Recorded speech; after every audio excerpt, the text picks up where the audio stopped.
Minia enenso yeda onyankopon ase se wabie kwan ama me ne wahia wo showers of blessings dwumadi so.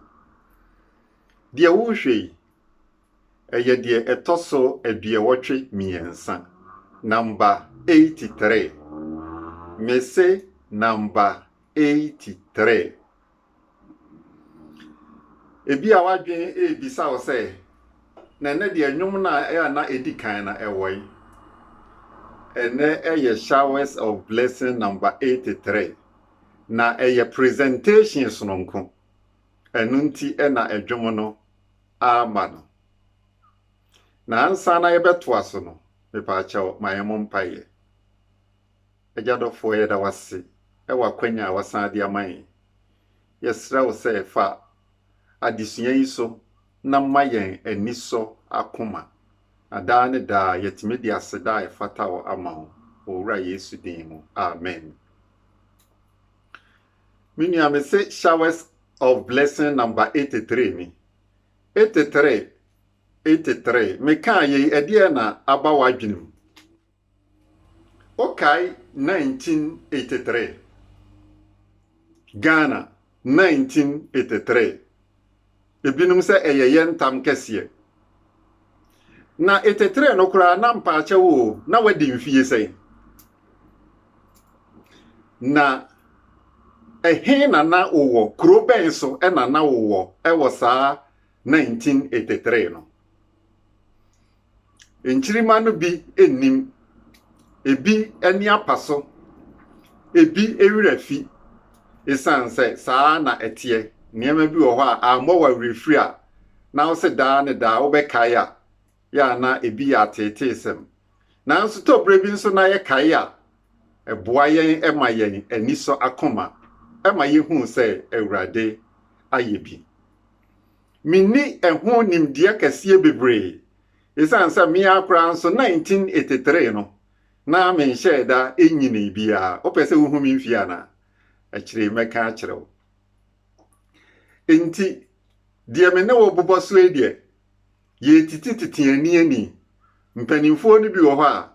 omo betimi aka emu nsem a emu do echen ani titie ya mi titim esanse we ye showers of blessing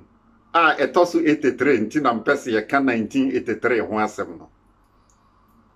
1983 eye afia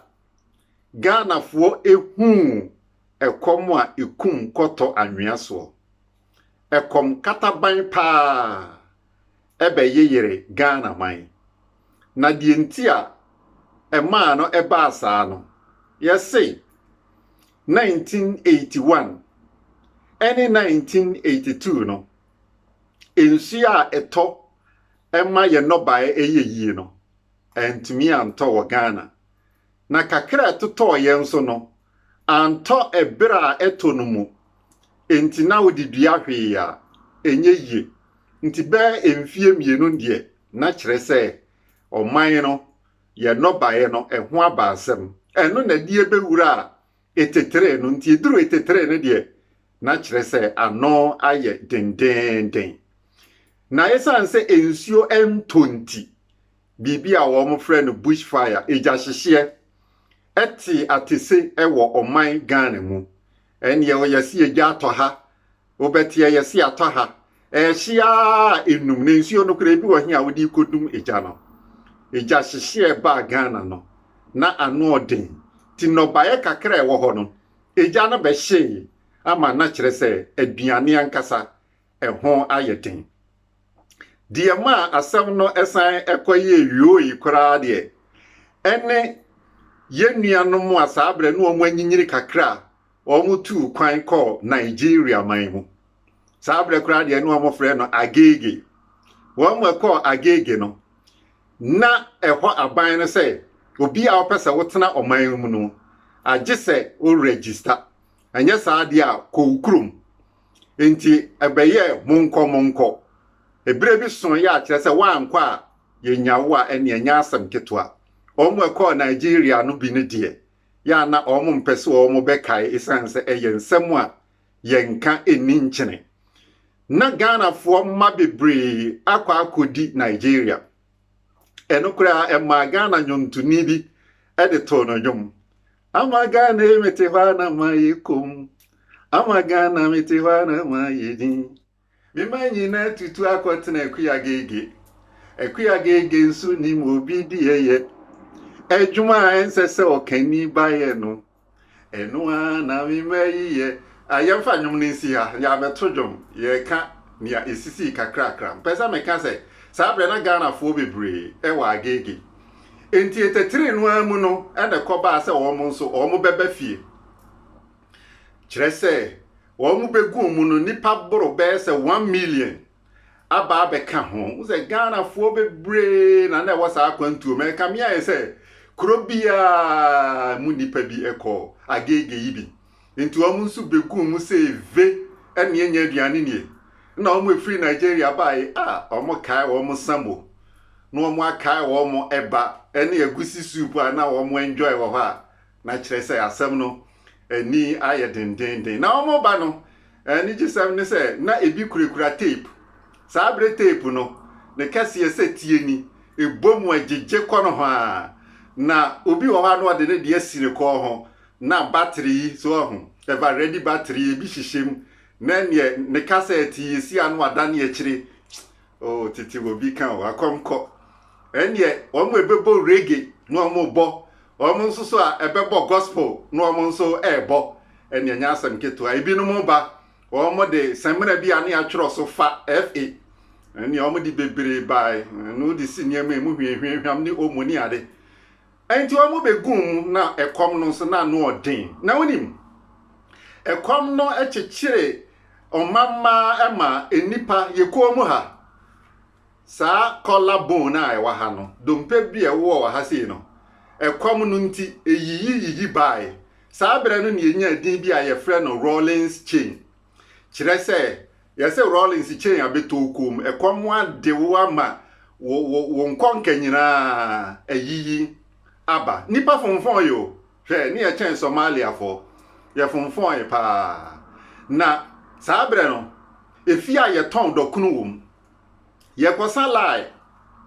na tobre bi kra dokono no ye ma wo mo noa gise wa ukokoto bra wa bono na wo de aba ofia aba benoa na lai a wo bedi so ansa na wanya sa dokono no aye no aye no bi kra ato no enya asem ketua enti tobre bi a onipa da sani be gina ntenten a obebre nti obi kwa na ode bo akoto ho se lai no aha na midie na obi nso de ne bo abeto ho na obi de ne bo abeto ho nti bo no sa so tententen nipa na asa lai sa no we nyina nkwala no wo munimu enchirima enim sabre no na Ghana ya hoho yesesa ye kane wo kwa Ghana ni fie na wo frɛ waduane na wa media o se wo mpenasem ade na ma frɛ waduane no wa medi na ye ne ya etetre de wo kwasra obi na wo waduane a gese wo de hye mpaase na wo kwa wakwa akoyi na duane no na afi wone ne ma edi eniama na enipa efaso edi ese ye de survival saa ekom no na nya asem ketwa ukotu banche kura banche no enye nke ese onya menke na body ya de ka ho de wo fufuo na enso saa bre no na ebinom de ojama hahan onim jama hahan nchirima nim jama hahan na de bi aguso na kire se a change banche ne kala wo na ni na ese menke no menke fufu na wudie na enso na banche ngo a wo de chechire ho were kwa nyamia ye bio ye nyina ye amu ene ya na corona pese obi kun yen eniema Ghana ya famu no a yete ase no nyame itumi eso abusia ne ye kan nyina no ye de kai ye ho se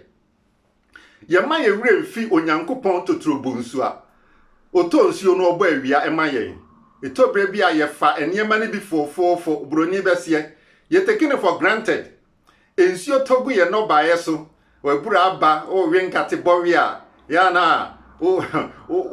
o nkai hwe eye obi onyame bi otumfuo bi odomankoma bi ana ode ne nsuo dom yen a ye no ba ayeyie ye nya no ba hodo nyina bi edie nti ya ma ye wure emfi ye ho afi mfie mienu pa ensuo anto Ghana no Ghana fo enya entam kan 1983 ye de ka entam enti ne Awurade to nsuo ma ye ba wiama yen a ya amoma ye mfa no se eye kwara kwase yesesesi eye odomfo adawroma na wama yensa akanesa enti enkoma kito ya mini wudi sade ebe ya wani beba ho so na wo be kire aniso a kire obaade no enipa ode ema ye nyina obroni bese I want you to get the attitude of gratitude to a new altitude. But modern say when niso ne wa ye yi a ode ma Awurade no, ode be ko another level. Isan say Awurade ayebi. Na winim. Every 1983 ebesi sabre, emfie aduasan wotwenie. Aka 2 years pe na emfie aduanan. Generation foforo e na aba. Edia ne yasua wo mu, edia ne yebetimi asua wo mu. Omamma, oman Ghana, edian e na yeye. Said ye beye na yebetimi asi eniema bi a etisei ano. Asem sebe o. Moma yemfa ho adwene. 38 years now. Oh, asam makai oyarefo bi ano oda asubura bi ho emfi aduasa nwotwe. Anche se chee pa o. Ohwe 1983 besi saabri 38 years ene papa no da ho chee. Nanso owura Yesu otumfo oduro ho osa ne yare. We dia just by the way, minia mene wo bedi nkomo efa 1983 ho isan say we ye showers of blessing etoso 83. To brebia na se ye kaka ye ho niema bi. Na afi ye kire aniso e kire obaade. Aha ene brebe makwan ama mede showers of blessing number 83 no esie. Dia me bubo so yam se mfoni bi atwa wo adwenem. Labre o kai bebre dwendwene ho na afi fast dama wonyame isan say oni yen adi ni yie. Adomdom yen ya showers of blessing na etoso 84 no ye beti ye ho nka.